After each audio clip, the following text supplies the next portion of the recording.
What's up, everybody? Sean here with Elevate Experiences and pumped to be chatting with Ricky, who's also with Elevate. And he is our head of client services. He's a project manager. He is a DJ and MC.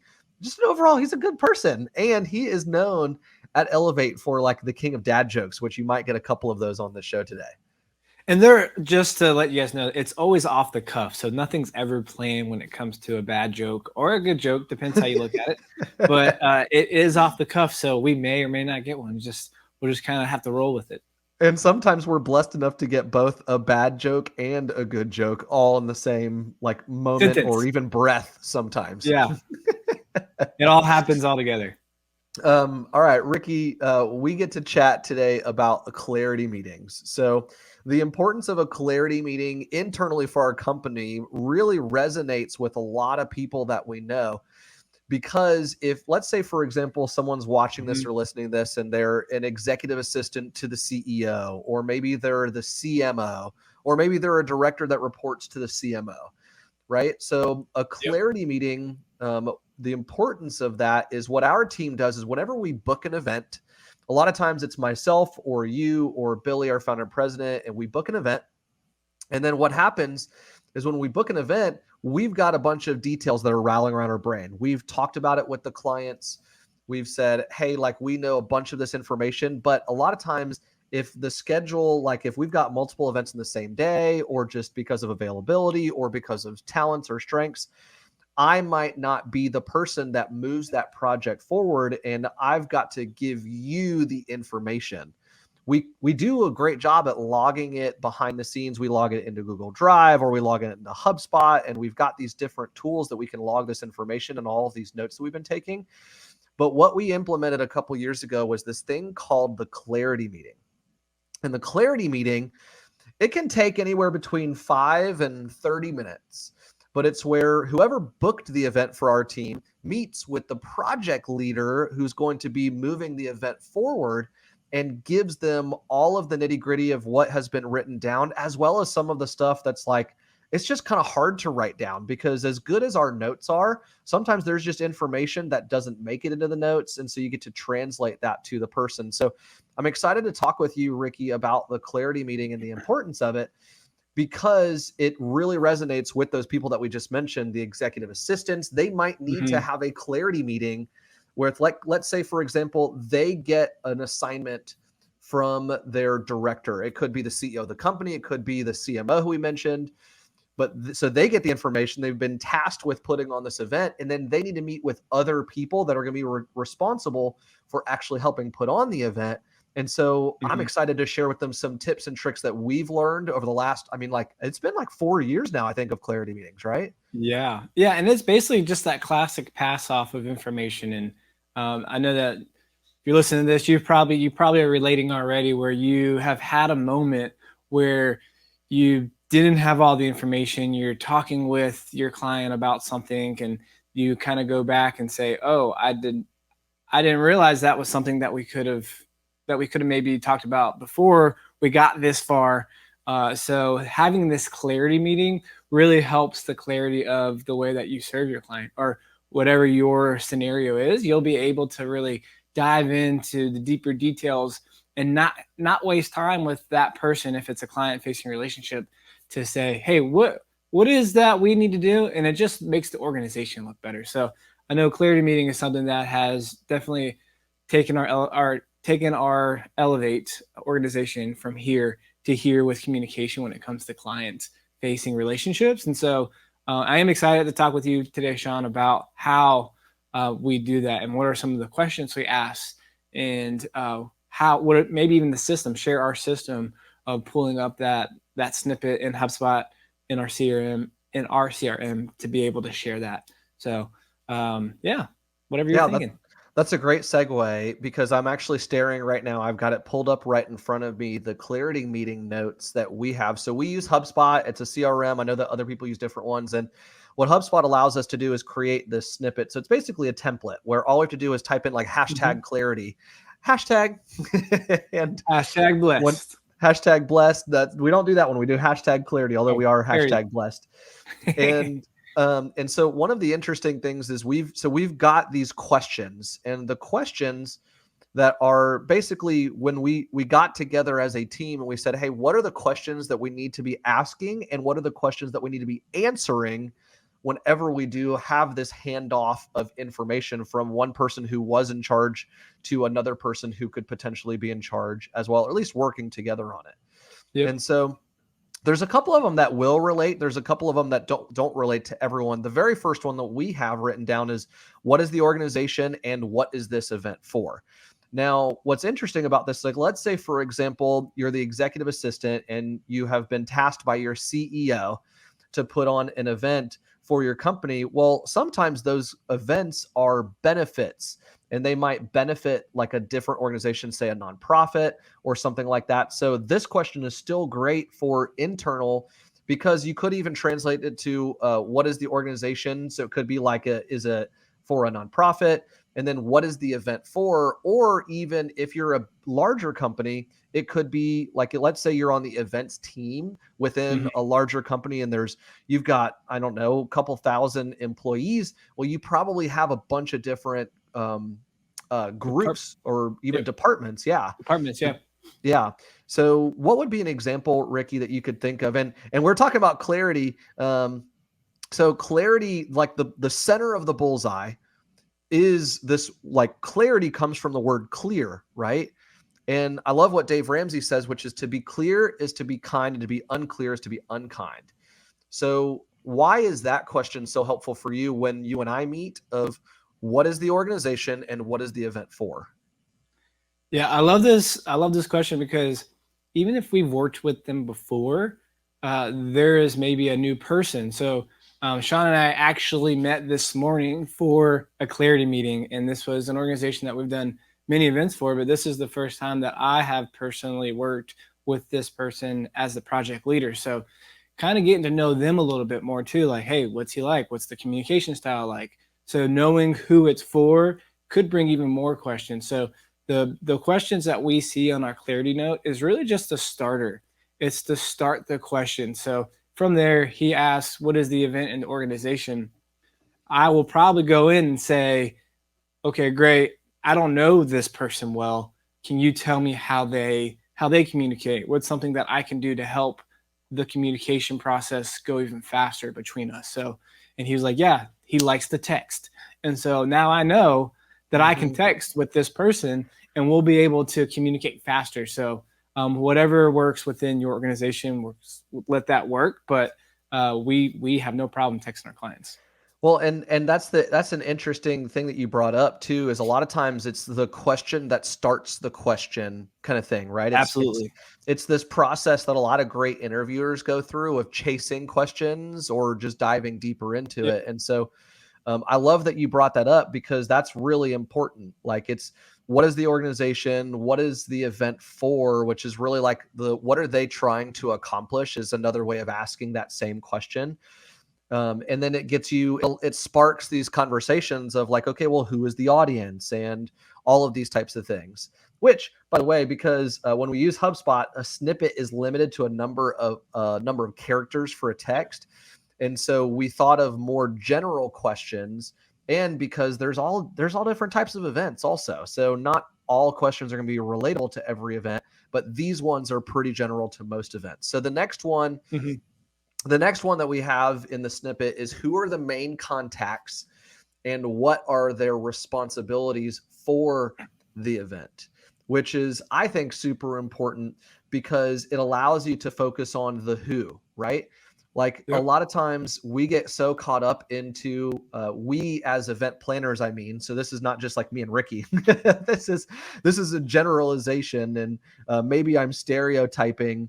Other event planners, but we can sometimes get so caught up into the details of, hey, we need this to happen at this time, or we need this group to do this thing. But really, it's important to focus upon like the actual people. And I mean, just being honest, like, sometimes as a business, or sometimes for your professional career, or sometimes as your job, you've got to focus in an inordinate amount of time upon the key decision makers, which are those people that are writing the checks and are making the big decisions. And so that's kind of the importance that I see behind that question. And Ricky, I'd love to throw you the next one. So the next Yeah. question that we have written down in our template is, what did we promise them? And then in parentheses, it says like the number of people, Yeah. equipment, games, activities, anything else like that. So why is that question so important? Yeah, this one's huge with just within the way our organization as an event-based business, we kind of see the people doing the proposals, the promise makers, and then when the project leader steps in, they're the promise keeper.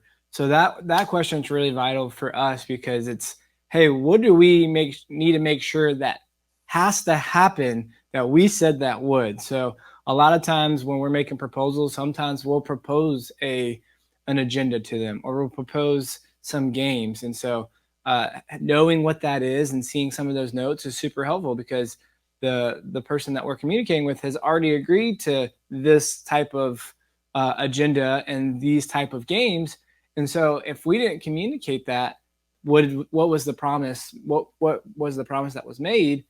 And we try to keep that, then I may come to that person and say, hey, all right, here's the agenda and here's the run of show and all this stuff that I think we should do with games and different moments to be able to make this event awesome. And then they're looking at me like deer in the headlights. They're like, what are you talking about? We've already got all this planned.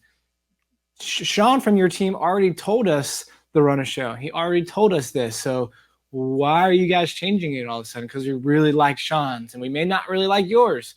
And so I think it's super important to have this question. And I think this translates across any organization, any department, whatever you're doing within this clarity meeting type of idea. It will translate because you're going to think through, all right, well, what is the things that need to happen? If it is talking through like a project management type of thing, like what is the scope that you're thinking through that was made in the proposal, that was made, that we budgeted for? We need to be able to make sure that we carry those things out. So that's why I think this question is so important. 100%, 100%. I could not agree more because again, it's like there's so many things that come up rather than and here's the importance that we found also in clarity meeting is that there are things that will come up when you're meeting with someone, and this can happen over the phone, this can happen in person, this can happen on Zoom. So these types of meetings are important because also like a 30-minute or even a 5-minute clarity meeting can save you like hours of typing out all of these little nitty-gritty details into Yeah. Google document or an email that you've got to send to someone because the information is super important. So you got to get it to them. But this meeting is so much better just to do it in person. So one of the very next question we have on the template is, what uniforms should our team wear? And I think this one's super important, not just from the point of uniform, but it brings up like the attire of the event and kind of the feeling of the event. So this question, you could rewrite it to like, hey, what attire are we expecting our audience to show up in?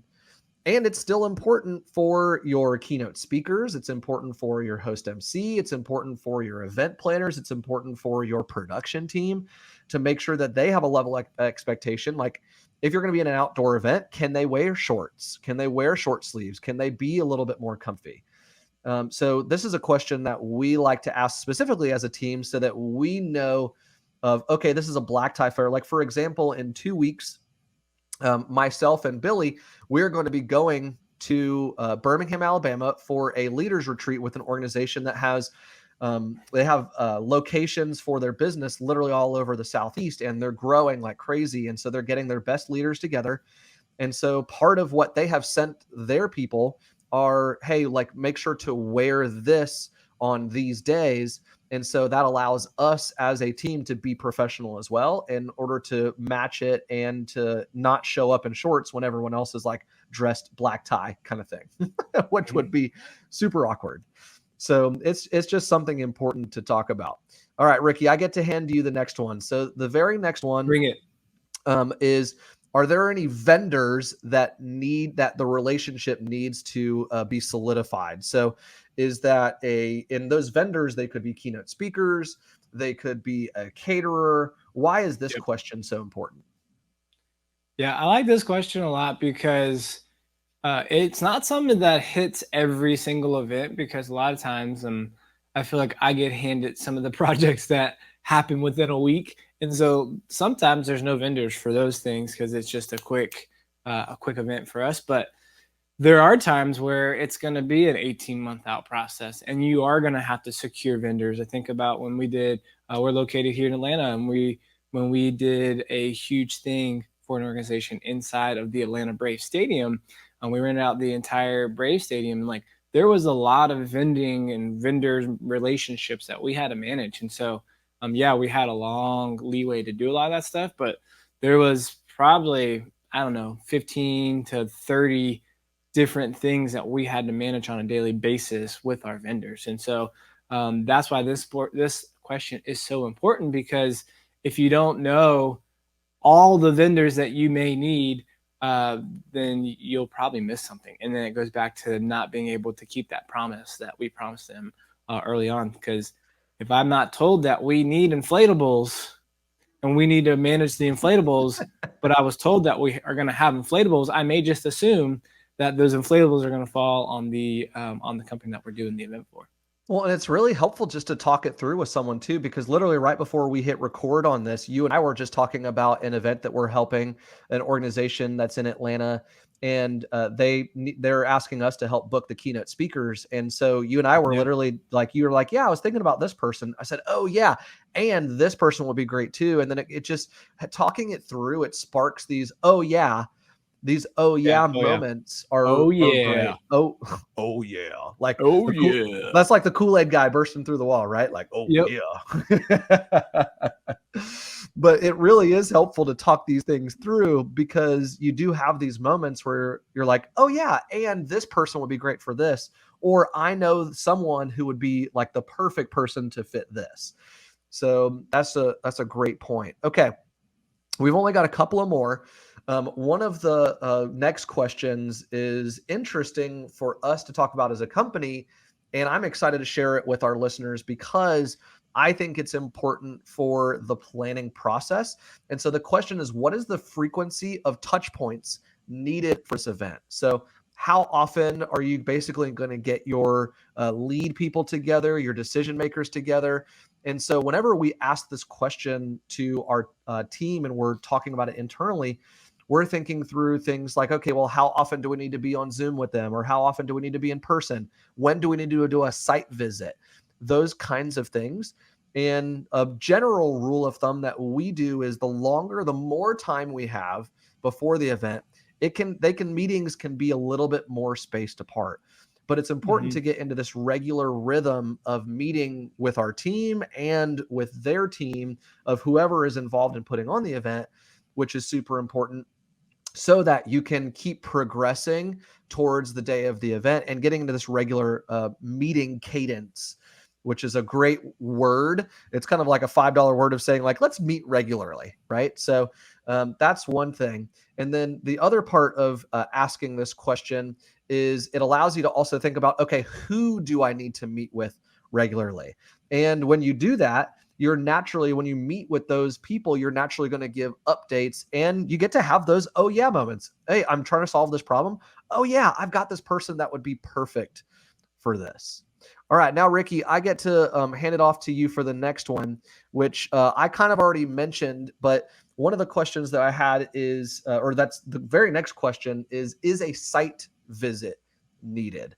And the site visit, it's interesting because now, like, we originally wrote that question when we were primarily only doing in-person events, Person, yeah.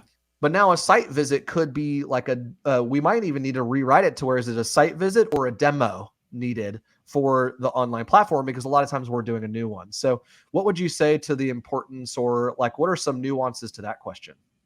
Yeah, some of the nuances for that is to really just help our team be prepared. So if it is a demo for a virtual event, like us learning the back end of all the things, we're doing an event in September where they want to do it on a platform that we may not be experts in. We'll figure it out, but we need to do a demo with them, and I've already done that with them to be able to figure out, okay, this is what this needs.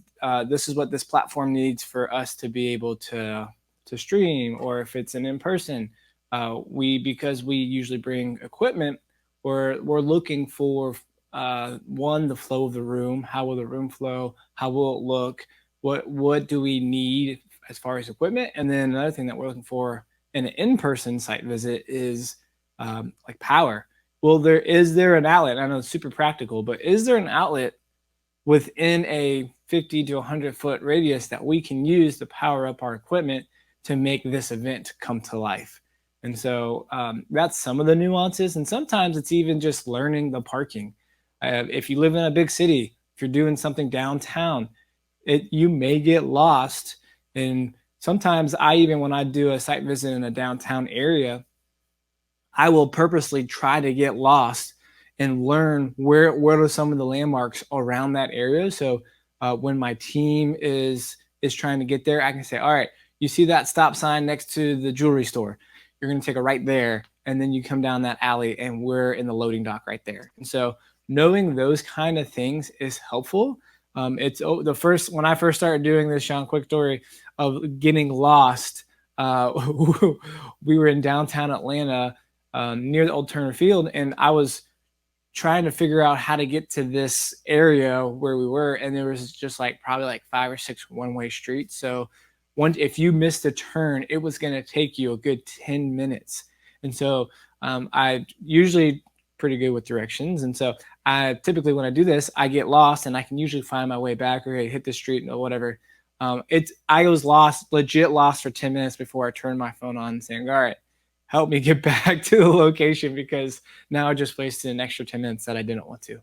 So, and that also helped me learn that the team members going in that day, if they miss that turn, then they're going to be 10 minutes late. I'm going to be 10 minutes late behind on my agenda of getting things maybe set up or things in place, or maybe I'm having them show up right at time. And even it goes beyond that of people that are attending the event. I'm able to maybe help the event planner say, okay, where are they at? Yes, they're here. Tell them to go down this street and circle back around.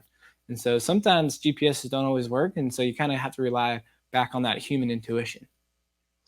Yeah, that's really important to know, because we were just working on an event earlier today where it's a building in downtown Atlanta where you and Billy are going there next Thursday. I'm the one who booked the event. And so one of the questions we have is where is the loading dock? Because when you just type in the building on Google Maps, it doesn't necessarily tell you where the loading dock is, what floor do you need to be on. So those kinds of things, those really nitty gritty kind of things are really, really important. Okay.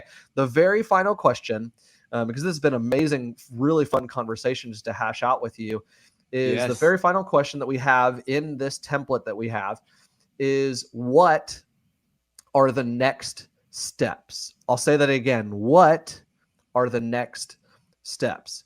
And I love this question because the whole purpose, going back to the beginning of you and I talking about this, Ricky, is for one person who maybe they were, if again, it's an executive assistant or maybe the director of marketing, and they've been tasked with putting on this event, and someone has given them the information and now they're handing it off to maybe someone who's helping it. This is an amazing question to ask and say, hey, what are the next steps that need to be taken? Because that immediately allows them to know, okay, I've just got a ton of information.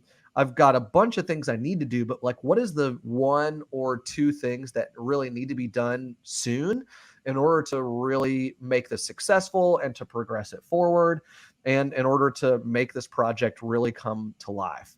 So you guys, that's been our experience, and these have been really simple questions. And so here's what I would love is, if you're watching this on YouTube, drop a comment below as to, do you have a question that you regularly ask that we don't have in our template, but we should add to our template? And if you're listening to this podcast audibly, we'd love for you to reach out. You can tweet at Elevate. You can go to our social media and drop us a comment or send us a DM. Or you can find Ricky or I on LinkedIn and DM us. But some way, we'd love it if you engaged with us there. So, Ricky, this has been a really, really fun conversation just to talk through the clarity meeting, because there's even some stories that I've forgotten about, looping around this one building trying to find the right spot. I remember going to downtown Atlanta one time to go to it. I think it's America's Mart. That's what it's called. I know it's just called the Mart for short. Yeah. And there's like 4 different buildings, and there's like 80 different entrances at each building. So it's And there's site several visits. different parkings for each building. Yeah. Depending on what side of the building you need to enter, you enter this parking lot. So downtowns, if you are near a downtown area, you can definitely relate to our struggle. Yep. So, Ricky, this has been a really fun conversation. We need to do this more often. It's just fun just to get to share with people some of the inner workings of how we do what we do. So, any final words or thoughts for our listeners or for anybody watching this video? Go get lost is what I'll say. That'll make you a better human. I love it. Go get lost and actually ask for advice. So, quick story. My wife and I, we were visiting with family, and we had an amazing day out on the boat. We were snorkeling and we were fishing and having a good time. Actually, 2 different boats. It was like we had a pontoon boat, and we had like my family's, my in-laws boat. And then I'm not going to drop any names because it's kind of a crazy story, but my wife, daughter, and I, we had to use the restroom when we loaded the boat on the boat ramp, and our keys, our phones, and our wallets were all in our like bag of stuff we put it in the back of the pickup truck that was towing the boat out of the water. And we were like, all right, like we're going to run to the restroom. We'll be right back. So why don't you guys just pull up to the store? Well, we get done with the restroom and we walk out, and I like look down the road and I can't see them. And so I'm like, okay, well, maybe they stopped down this way. So we walk down this way. Well, 2 hours later, what ended up happening is they ended up leaving us the boat ramp because they thought that we had what we needed, and our car was parked right there. And so we were left, and we were asking strangers to get on Facebook and message people. So I love your tip of go get lost, because it's important. Like this whole conversation of clarity meeting, what we've talked about so far is like handing off information to someone else who's going to be helping you with this event. And so if you've never been lost before and need to ask for help, asking for help is hard sometimes, right? Like I have a problem asking for help.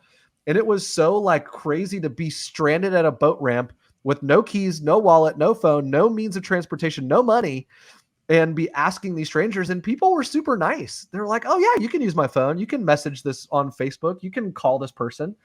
And so long story short, they ended up coming back and finding us after we got in touch with them through phone call and Facebook and Messenger and this kind of thing. But it was crazy. Wow. I don't have much to add to that. So go get lost, go ask someone for help is kind of the assignment that we have for you guys. Well, thanks so much for watching this video, this episode, or listening to this podcast of Mic Drop Events. It's been so fun. We would be honored if you either like this video or drop us a rating. A 5-star rating would be amazing on either Apple Podcasts or wherever you listen to your podcast. Thanks so much, everyone, and we'll check you next time.